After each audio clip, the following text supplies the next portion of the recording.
आधा है, किसने क्या कुछ कहा, सुनवाते हैं आपको। जिस शोएब इकबाल के ऊपर मर्डर, डकैती, रॉबिंग, डेडली वेपन राइटिंग, ये सारे केस लगे हुए हैं, उस शोएब इकबाल को आखिर अरविंद केजरीवाल जी अपने पार्टी में क्यों लेते हैं? क्या आवश्यकता आन पड़ी? उनके बेटे मोहम्मद इकबाल को अपने पार्टी में क्यों लेते हैं? The real story begins here. उत्तर में छुपा हुआ है तुष्टीकरण की राजनीति की कहानी। आम आदमी पार्टी के नेता या आम आदमी पार्टी में शामिल होने वाले नेता अगर अपराधी हैं, मर्डर अक्यूज्ड हैं, तो बीजेपी को शर्म आनी चाहिए इस बात पे कि वो जेल के बाहर क्यों घूम रहे हैं। 6 साल से दिल्ली पुलिस आपके अंडर में है, 6 साल से दिल्ली केंद्र में आपकी सरकार है, जहां आपके लिए लॉ एंड ऑर्डर आपके हाथ में। आप अरेस्ट करिए, जेल में डालिए, क्यों नहीं डाला अभी तक? 6 साल से आप कह रहे हो कि दिल्ली में एक मर्डरर है और वो 6 साल से खुला घूम रहा है, और आज हम इसलिए उसकी बात करेंगे क्योंकि वो आम आदमी पार्टी में शामिल हो रहे हैं। आपको पता होगा अभी चंद दिनों पहले सीएए को लेकर जमा मस्जिद के सामने एक प्रोटेस्ट हुआ था, जिसमें आगजनी भी हुई थी, बहुत तोड़फोड़ हुई थी, पुलिस ने उसे कंटेन किया था। उस सीएए के प्रोटेस्ट में जो जमा मस्जिद के सामने हुआ था, उसमें मोहम्मद इकबाल, जो शोएब इकबाल के बेटे हैं, जिन्होंने कल आम आदमी पार्टी ज्वाइन की, और जो काउंसलर भी है, उनका भाषण आप सुनिएगा। हम चला के भी दिखाएंगे, अभी नहीं, थोड़ी देर में चला के दिखाएंगे। उन्होंने कहा था अपने भाषण में, नरेंद्र मोदी, तू जिसका भी मोटा भाई होगा, तुझे कहते हैं तू सुन ले। गुजरात के अंदर तुझे मोटा भाई कहते होंगे, तू सुन ले। कहना चाहते हैं हम, इस तारीखी जमा मस्जिद चौक से गर्दन कटा लेंगे, शरीयत में मदाखिलत 1 इंच नहीं बर्दाश्त करेंगे। नरेंद्र मोदी को धमकाते हुए कह रहे हैं, इस तारीखी जमा मस्जिद चौक से गर्दन कटा लेंगे, शरीयत में मदाखिलत 1 इंच नहीं बर्दाश्त करेंगे। नरेंद्र मोदी को धमकाते हुए कह रहे हैं, गर्दन कटा लेंगे मगर शरीयत में 1 इंच मदाखिलत, मतलब घुसपैठ, 1 इंच भी बर्दाश्त नहीं करेंगे। अल्लाहू अकबर, अल्लाहू अकबर, अल्लाहू अकबर। चाहे हिंदुस्तान के संविधान को दरकिनार करके आप शरिया कानून की बात करें, चाहे आप गर्दन काटने कटाने की बात करें, ये सब जायज है। हम इन्हें राजनीतिक पार्टी में लेंगे क्योंकि इससे हम मुस्लिम वोट बैंक साध सकेंगे। पोलराइजेशन की सबसे मास्टर पार्टी कौन है, ये सब जानते हैं। पोलराइजेशन के बिना चुनाव कौन सी पार्टी नहीं जीत पाती और कब किसके पसीने छूट जाते हैं कि पोलराइजेशन नहीं होता, आप चुनाव कैसे जीतेंगे, ये आज बच्चा बच्चा जानता है इस देश में। मैं फिर कह रहा हूं, चुनाव शिक्षा के नाम पे होंगे, चुनाव इस बार काम के नाम पे होंगे। दिल्ली का 2020 में दिल्ली की सियासत ये बता रही थी कि क्या कुछ बातचीत एचआरडी मंत्रालय और छात्रों के बीच में हुई है, किस तरीके से फीस कम करने का आश्वासन दिया गया है, और साथ ही साथ जो सुविधाएं अब तक नहीं थी, जो खामियां रह गई थी, उन पर आगे कैसे विचार करके उन्हें दूर करने की बात एचआरडी मंत्रालय की तरफ से कही गई है। फिलहाल आगे बढ़ेंगे, एक बार फिर से दिल्ली का 2020 में आपको दिखाते हैं दिल्ली में किस तरीके से सियासी संग्राम छिड़ा हुआ है। दिल्ली में 5 बार के विधायक रहे शोएब इकबाल ने आखिर क्यों छोड़ी कांग्रेस, क्या है उनकी सियासी रणनीति, ये रिपोर्ट देखिए। शोएब इकबाल ने क्यों पाला बदला? दिल्ली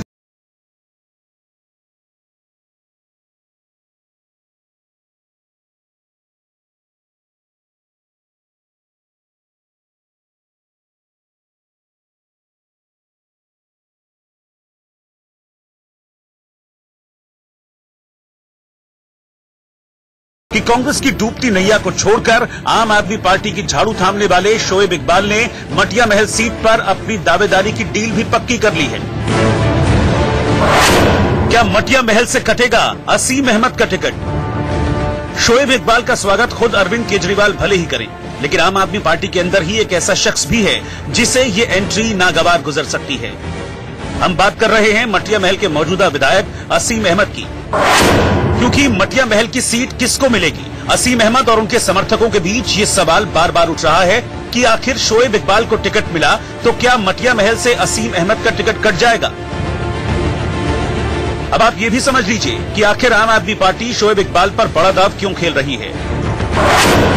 कॉलेज के समय से ही छात्र राजनीति में सक्रिय रहे हैं शोएब इकबाल। शोएब ने दिल्ली में अपना पहला विधानसभा चुनाव 1993 में जनता दल के टिकट पर लड़ा। वो मटिया महल विधानसभा सीट से 5 बार चुनाव जीत चुके हैं। 1993, 1998, 2003, 2008 और 2013 में कुल 5 बार चुनाव जीते हैं। 2015 में कांग्रेस के टिकट पर चुनाव में मिली हार की टीस वो आज तक भुला नहीं पाए हैं। शोएब के दाग आपको क्यों अच्छे लगते हैं? सवाल ये भी है कि साफ सुथरी राजनीति की दुहाई देने वाले केजरीवाल को शोएब इकबाल की दागदार छवि अचानक अच्छी क्यों लगने लगी है? बात शोएब के आपराधिक रिकॉर्ड की करें तो शोएब इकबाल पर हत्या, लूट और डकैती के संगीन आरोप हैं। शोएब इकबाल की मौजूदगी में उनके बेटे मोहम्मद इकबाल पर पीएम के खिलाफ भड़काऊ भाषण देने का आरोप है। प्रधानमंत्री मोदी जी, ये बताइए पुरानी दिल्ली के अवाम, पुरानी दिल्ली का नौजवान ये पूछना चाहता है, हमारी शरीयत पे गुस्से हो। ए मेरे भाई नरेंद्र मोदी, जो जिनका भी मोटा भाई होगा तुझे कहते हैं गुजरात के अंदर, तो सुन ले, कहना चाहते हैं हम इस तारीखी जामा मस्जिद चौक के मन से गर्दन कटा लेंगे। शरीयत में मदाखलत 1 इंच बर्दाश्त नहीं।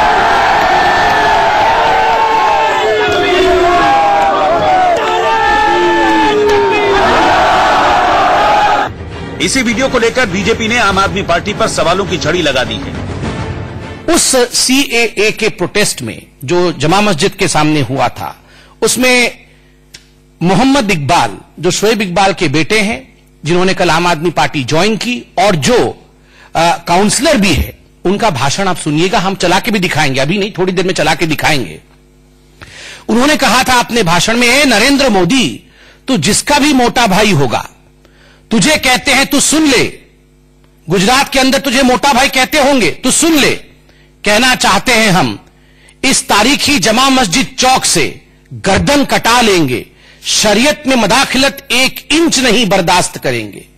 नरेंद्र मोदी को धमकाते हुए कह रहे हैं गर्दन कटा लेंगे, मगर शरीयत में 1 इंच मदाखलत मतलब घुसपैठ 1 इंच भी बर्दाश्त नहीं करेंगे। अल्लाहू अकबर, अल्लाहू अकबर, अल्लाहू अकबर। मटिया महल मुस्लिम बहुल इलाका है। ऐसे में शोएब इकबाल से आम आदमी पार्टी को फायदा तो हो सकता है, लेकिन सवाल वही पुराना है कि क्या जीत के लिए केजरीवाल भी अब समझौते वाली पॉलिटिक्स करेंगे? पुलकित नागर के साथ bureau report, India news, Delhi. Delhi में अल्पसंख्यक दिल्ली की पॉलिटिक्स का एक अहम हिस्सा हैं। हर बार की तरह इस बार भी दिल्ली चुनाव में कांग्रेस और आम आदमी पार्टी की नजर मुस्लिम वोट बैंक पर है। हालांकि कभी कांग्रेस का हम परस रहा है, दिल्ली का मुस्लिम वोटर पिछले चुनावों में आपकी तरफ मुड़ गया था। ऐसा हुआ क्यों? ये रिपोर्ट देखिए और जानिए। दिल्ली में मुस्लिम वोटर्स का क्या मूड है?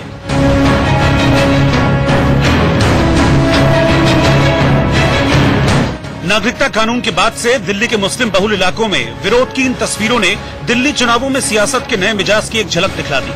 सवाल ये उठ रहा है कि नागरिकता कानून से नाराज मुस्लिम वोटर्स सड़कों पर हैं, और अब दिल्ली चुनावों के ऐलान के बाद इस वोट बैंक का सबसे बड़ा हमदर्द कौन है? दिल्ली में मुस्लिम मतदाताओं का मूड क्या है, ये जानने के लिए इंडिया न्यूज की टीम ने मुस्लिम बहुल इलाके बटला हाउस, बल्ली मारान और जामा मस्जिद का दौरा किया और ये जानने की कोशिश की कि इस बार किसके खाते में जाएगा मुस्लिम वोट। दिल्ली की जो मुस्लिम कॉलोनीज हैं वहां पर क्या मिजाज है, क्या उनकी मांगे हैं, कौन से ऐसे मसले हैं जो उन पर असर डालते हैं, ये जानने के लिए हम आए हैं।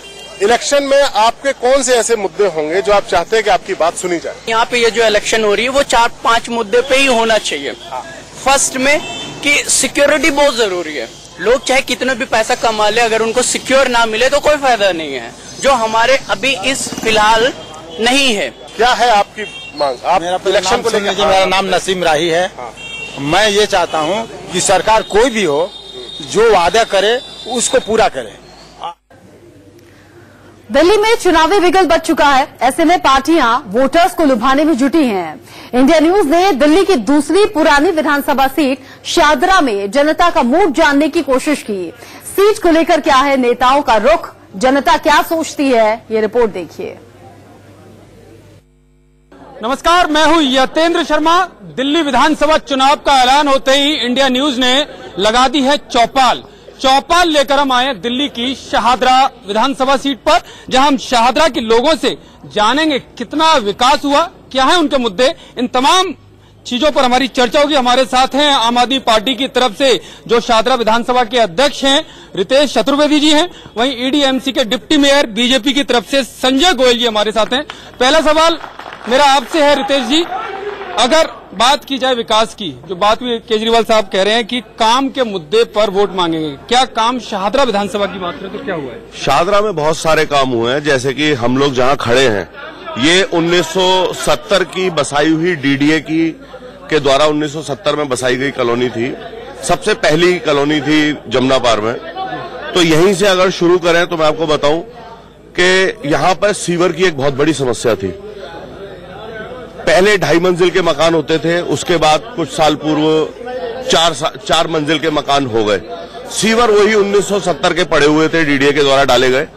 तो हमने यहां सारे की सीवर लाइन, पूरी सीवर लाइन जो 4 मंजिल मकान के हिसाब से, वो सीवर की लाइन हमने सबसे पहले चेंज करवाई। उसके बाद में जितनी विवेक विहार की सड़कें हैं वो सारी की सारी सड़कें अभी बनवाई गई। एक यहां पास में ही ड्रेन नंबर 2 है, उसके ऊपर पुल जो है 97 में भी गोयल साहब ने उस पुल को, एक था वो 2 करवाए थे, और अभी पिछले साल एक और पुल उसी के बराबर में ड्रेन के ऊपर, यहां जाम लगता था विवेक विहार में, तो वो एक और पुल का निर्माण कराया। यहीं पास में अविनाश चंद चड्डा स्कूल है, उसके अंदर एस्ट्रा टर्फ हॉकी का ग्राउंड, वर्ल्ड क्लास ग्राउंड तैयार है। आज आप यहां के बाद जाके रिकॉर्डिंग कर सकते हैं, देख सकते हैं। पास में ही महिला कॉलेज के अंदर भी उसी तर्ज के ऊपर अभी आज से कोई 10 दिन पहले ही उसका शिलान्यास किया, वो भी काम एस्ट्रा टर्फ, उसमें भी काफी खेलों की सुविधा है। हमारे पीछे ही मंगल पांडे स्कूल है दिल्ली सरकार का, उसके अंदर नया हॉल, एयर कंडीशनड हॉल है, नए कमरे पूरे उसके मंगल पांडे स्कूल में। यहाँ के आसपास के बहुत बच्चे आते हैं पढ़ने के लिए, क्योंकि यूपी से भी सटी हुई कॉलोनी है, यूपी बॉर्डर पास में ही है, तो बहुत बच्चे आते हैं यूपी के, झंडापुर गांव के बहुत से बच्चे आते हैं। तो उनको पढ़ने के लिए अच्छा माहौल बन सके, जो दिल्ली सरकार स्कूलों में, अस्पतालों में जो 5 साल में हमारे प्रमुख कार्य रहे हैं, शाहदरा विधानसभा में भी उसी तर्ज के ऊपर बहुत सारे काम हुए हैं। अब मैं कामों की लिस्ट बताऊंगा तो बहुत लंबी होती जाएगी, तो काफी काम हुए हैं शाहदरा के। काम हुए हैं संजय गोयल जी, काफी काम ये गिना रहे हैं, ड्रेन का काम ये गिना रहे हैं, स्कूल का काम ये गिना रहे हैं, सीवर का काम ये गिना रहे हैं। देखिए ये सारे झूठ का पुलंदा है। 5 साल इन्होंने कुछ नहीं कहा। जब लोकसभा चुनाव में ये 65 सीट हार गए लोकसभा के अंदर, खुद मुख्यमंत्री अपनी विधानसभा सीट से हारे, तब उससे पहले कहते थे हमें मोदी जी काम नहीं करने देते, ना पैसे देते, ना हमारी फाइलें क्लियर होती हैं। आज ये 6 महीने के अंदर क्या ऐसा हो गया कि मोदी जी भी सब काम करने दे रहे हैं, पैसे भी दे रहे हैं। इसका मतलब नाच न आवे आंगन टेढ़ा, इन्होंने कुछ नहीं किया। इनके 67 विधायकों में ये स्थिति मैं गारंटी के साथ कह सकता हूँ, इन्होंने कुछ नहीं किया। सिर्फ इन्होंने एमजीडी का काम रोकने का काम किया। और जो ये बात कर रहे हैं विवेक विहार पहले से ही डेवलप कॉलोनी है, जिसके अंदर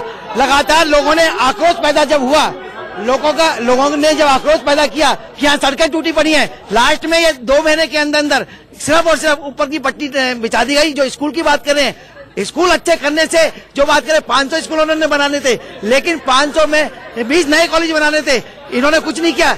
स्कूलों के नाम पर इनका शिक्षा का स्तर देखिए, 9th क्लास में जो बच्चे पढ़ते थे वो 100 जैसे थे, तो 12th तक आते आते 45 बच्चे रह गए। ये मैं नहीं कह रहा, ये डाटा कह रहा है। और 45 बच्चों के जो मार्क्स आए हैं वो मात्र 1% ऐसे बच्चे जिनके कॉलेजों में एडमिशन नहीं हो रहे। क्या ये ऐसी शिक्षा व्यवस्था है? तो ऐसी शिक्षा व्यवस्था को लेकर वो 100 जैसे थे, तो 12th तक आते आते 45 बच्चे रह गए। ये मैं नहीं कह रहा, ये डाटा कह रहा है। और 45 बच्चों के जो मार्क्स आए हैं वो मात्र 1% ऐसे बच्चे जिनके कॉलेजों में एडमिशन नहीं हो रहे। क्या ये ऐसी शिक्षा व्यवस्था है? तो ऐसी शिक्षा व्यवस्था को लेकर हम क्या करेंगे? इन्होंने जहाँ की पानी की बात है, पानी सीवर की बात करें, सीवर की बड़ी 4 साल इतने लोग परेशान रहे, इन्होंने कुछ नहीं किया। अब जाकर इन्होंने सड़कें खोदनी चालू कर दी। तो ये सिर्फ और सिर्फ स्वास्थ्य की बात सिर्फ चुनाव में, और इन्होंने पैसा जो सरकार का पब्लिक का पैसा है 500 करोड़ रुपए उसके ऊपर खर्च कर दिया। दूसरा डेंगू जो है एमजीडी ने खत्म किया, ये कह रहे हमने खत्म कर दिया 10 हफ्ते 10 मिनट। ये सब झूठ का बुलंदे हैं। रितेश जी झूठ का पुलिंदा बता रहे हैं। आप कह रहे चुनाव का समय है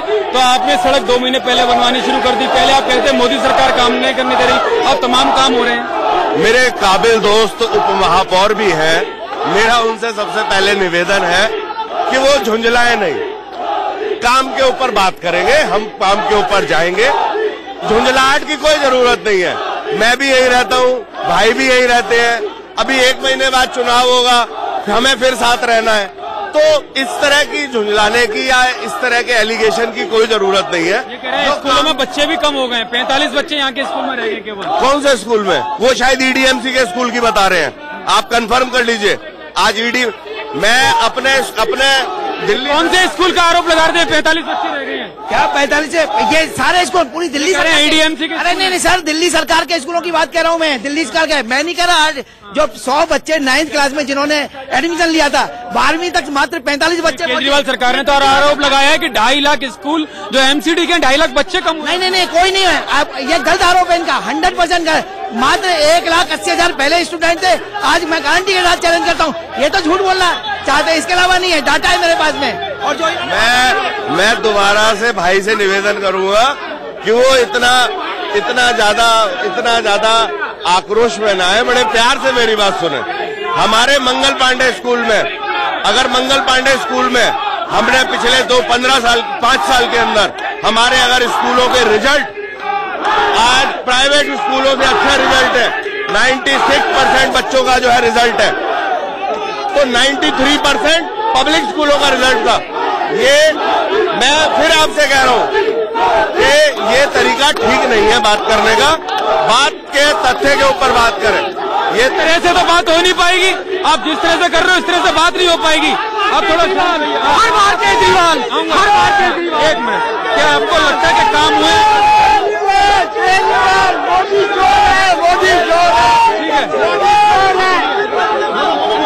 क्या काम आपकी इस विधानसभा में हुए हैं? विकास कितना हुआ है? विकास 5 साल में बहुत विकास कर दिया। इतना विकास किया, 5 साल में इतना विकास हुआ है कि दूसरी सरकारों ने 10 साल 17 साल में भी नहीं करा। युवाओं को क्या मिला इस सरकार में? सर मैं आपको, आप मुझे 1 मिनट सुनेंगे सर। यहाँ पे विवेकानंदा कॉलोनी में एस्ट्रो टर्फ स्टेडियम बन रहा है, DTU में ईस्ट कैंपस बना है, कॉमर्शियल विंग पहली बार 5 साल में आया। इन श्रीमती रानी जी गुरु गोविंद सिंह यूनिवर्सिटी का उद्घाटन करके चली गई थी, वो आज तक बनकर तैयार नहीं हुआ। उसके बाद आप सर बाबूराम स्कूल आ जाइए, वहाँ पे क्रिकेट का स्टेडियम बन रहा है।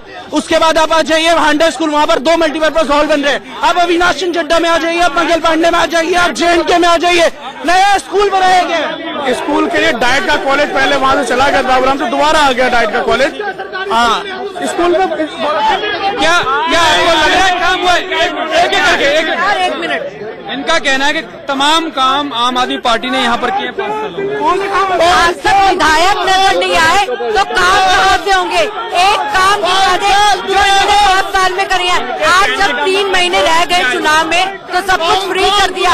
10 महीने की RTI उठा के देखिए, हमने RTI लगाई है, 1 अरब का एडवर्टाइजमेंट किया इन्होंने और कुछ नहीं किया, सारे वादे। सर मेरा नाम हरजीत सिंह है, मेरी एक छोटी सी दुकान है घर में, लेकिन ये मेरा बिल देख लो 10 यूनिट का 620 रुपए बिल है। हमसे लेकर फ्री में बांट रहे हैं क्या? ये देखिए 10 यूनिट का, लेकिन केजरीवाल सरकार तो करिए फ्री का। कमर्शियल यूनिट, हमसे कमर्शियल से दुकान में थोड़ा सा काम कर रहे हैं और ये देखो कितना बिल आ रहा है हमारा, इसको कम नहीं होगा। मेरे सीने में मेरे सीने में दर्द बेशुमार होता है। दिल्ली में हर 4 मिनट में एक बलात्कार होता है। जो केजरीवाल आज महिला सुरक्षा की बातें कर रहे हैं, हर 4 मिनट के अंदर दिल्ली के अंदर एक बलात्कार हो रहा है। अगर हम आंकड़े देखते हैं तो आज केजरीवाल बसों में अपने मार्शल की बात कर रहे हैं। कौन से मार्शल है? हर 4 मिनट के अंदर दिल्ली में मुझे वो अपना इलाज विदेशों में करवा रहा है और पब्लिक के लिए मोहल्ला क्लिनिक खोल रखे हैं, उनमें ना दवाई है ना डॉक्टर है ना कोई है। भैया हमें दिल्ली में काम गिनवाने, आरोप नहीं लगाने। MP इनका, काउंसलर इनका, एक काम बताइए हमें, एक काम, आरोप नहीं। मोदी को CM बनाइए, हमें काम चाहिए। इस तरह से तो चर्चा हो नहीं पाएगी, हमें काम चाहिए।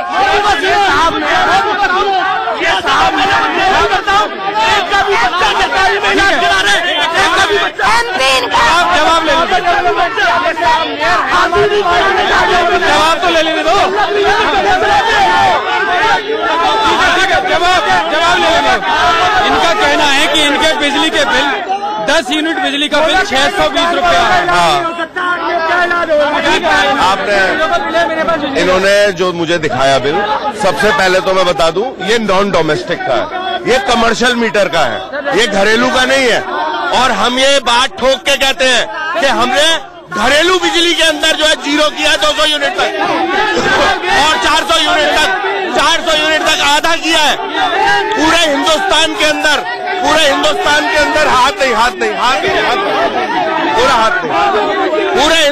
के अंदर ऐसी कोई सरकार नहीं है जिसने की बिजली फ्री दे रही हो 400 यूनिट तक आधा। ये कह रहे कमर्शियल का बिल, ये कमर्शियल का बिल ऐसा थोड़ी है कि आप दुकानदारों को मार दोगे, व्यापारियों को मार दोगे तो वो रोजगार कहाँ से देंगे? यदि व्यापारियों को मारेंगे रोजगार कहाँ से देंगे?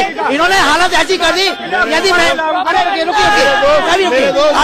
अभी यदि इंडस्ट्री मिनिस्टर का क्या काम होता है? इनसे पूछो, इनके जो वर्कर आए हुए हैं, इंडस्ट्री मिनिस्टर कौन है इनका पता लग जाएगा। क्या उद्योगों के लिए क्या है, क्या व्यापारियों के लिए क्या है। 60 रुपए मीटर बिजली, ये शर्म आनी चाहिए इनको। वहाँ फ्री की बात करते हैं, ये जनता को। चौपाल में हंगामा चर्चा ज्यादा नहीं रह सकती। हम इस चौपाल में तमाम आरोप प्रत्यारोप है। शाहदरा में लोगों का कहना विकास हुआ है, दूसरे पक्ष का कहना है विकास नहीं हुआ। ये जनता ही तय करेगी कि आखिरकार शाहदरा में कितना काम हुआ है और वो किसको अपना उम्मीदवार चुनेगी। आगे इस चौपाल में इतना ही। और आगे बढ़ते हुए इस बीच बड़ी खबर आपको बताएं, बीजेपी ने दिल्ली विधानसभा चुनाव के लिए चुनाव समिति की घोषणा कर दी है और लिस्ट में 15 लोगों के नाम शामिल किए गए हैं, जिसमें सबसे ऊपर दिल्ली बीजेपी अध्यक्ष मनोज तिवारी का नाम है। बीजेपी की इस लिस्ट में दिल्ली से सभी 7 सांसदों का नाम भी शामिल है। इसके अलावा राष्ट्रीय महामंत्री अनिल जैन, राष्ट्रीय उपाध्यक्ष दुष्यंत गौतम, राज्यसभा सांसद विजय गोयल का नाम भी इसमें शामिल है। ये लिस्ट हम आपको दिखा रहे हैं। बीजेपी की तरफ से इस लिस्ट में 15 लोगों का नाम है। चुनाव समिति की घोषणा कर दी गई है बीजेपी की तरफ से, जिसमें 7 सांसदों के नाम हैं। सबसे ऊपर मनोज तिवारी का नाम इसमें आपको नजर आ रहा होगा। इन 15 लोगों के ऊपर अब जिम्मेदारी दिल्ली चुनाव की।